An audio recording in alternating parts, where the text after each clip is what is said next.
Keluaran pasal 7 ayat 1-13. Berfirmanlah Tuhan kepada Musa, "Lihat, aku mengangkat engkau sebagai Allah bagi Firaun, dan Harun abangmu akan menjadi nabimu.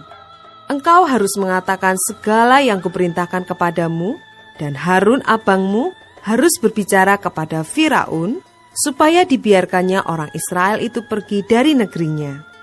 Tetapi aku akan mengeraskan hati Firaun, dan aku akan memperbanyak tanda-tanda dan mujizat-mujizat yang kubuat di tanah Mesir. Bila mana Firaun tidak mendengarkan kamu, maka aku akan mendatangkan tanganku kepada Mesir dan mengeluarkan pasukanku, umatku, orang Israel dari tanah Mesir dengan hukuman-hukuman yang berat. Dan orang Mesir itu akan mengetahui bahwa akulah Tuhan, apabila aku mengacungkan tanganku terhadap Mesir dan membawa orang Israel keluar dari tengah-tengah mereka."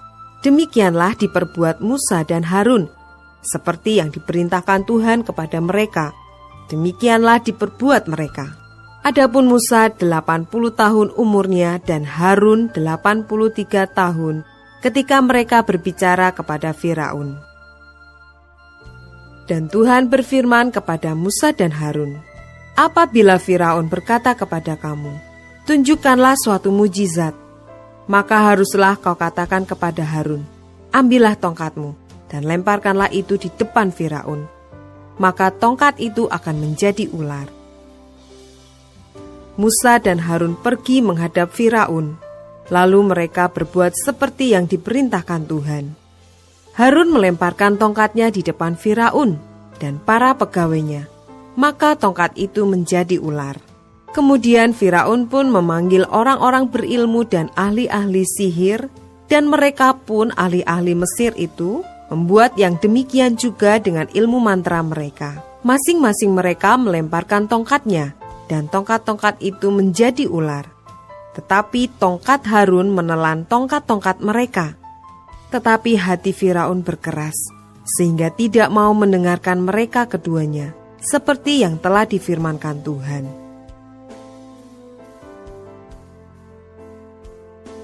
Ayat 14 sampai dengan 25.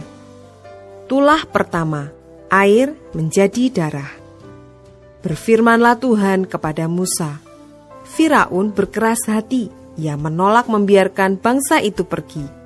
Pergilah kepada Firaun pada waktu pagi, pada waktu biasanya ia keluar ke sungai. Nantikanlah dia di tepi sungai Nil dengan memegang di tanganmu tongkat yang tadinya berubah menjadi ular. Dan katakanlah kepadanya, 'Tuhan Allah orang Ibrani telah mengutus aku kepadamu untuk mengatakan, biarkanlah umatku pergi, supaya mereka beribadah kepadaku di padang gurun. Meskipun begitu, sampai sekarang engkau tidak mau mendengarkan. Sebab itu beginilah firman Tuhan, dari hal yang berikut akan kau ketahui bahwa akulah Tuhan.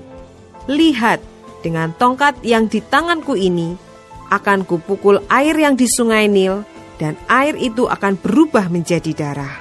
Dan ikan yang dalam sungai Nil akan mati, sehingga sungai Nil akan berbau busuk. Maka orang Mesir akan segan meminum air dari sungai Nil ini." Tuhan berfirman kepada Musa, "Katakanlah kepada Harun, ambillah tongkatmu, ulurkanlah tanganmu ke atas segala air orang Mesir, ke atas sungai, selokan, kolam, dan ke atas segala kumpulan air yang ada pada mereka, supaya semuanya menjadi darah, dan akan ada darah di seluruh tanah Mesir, bahkan dalam wadah kayu dan wadah batu." Demikianlah Musa dan Harun berbuat seperti yang difirmankan Tuhan. Diangkatnya tongkat itu dan dipukulkannya kepada air yang di sungai Nil, di depan mata Firaun dan pegawai-pegawainya. Maka seluruh air yang di sungai Nil berubah menjadi darah. Matilah ikan di sungai Nil, sehingga sungai Nil itu berbau busuk, dan orang Mesir tidak dapat meminum air dari sungai Nil. Dan di seluruh tanah Mesir ada darah. Tetapi para ahli Mesir membuat yang demikian juga dengan ilmu-ilmu mantra mereka, sehingga hati Firaun berkeras, dan ia tidak mau mendengarkan mereka keduanya, seperti yang telah difirmankan Tuhan.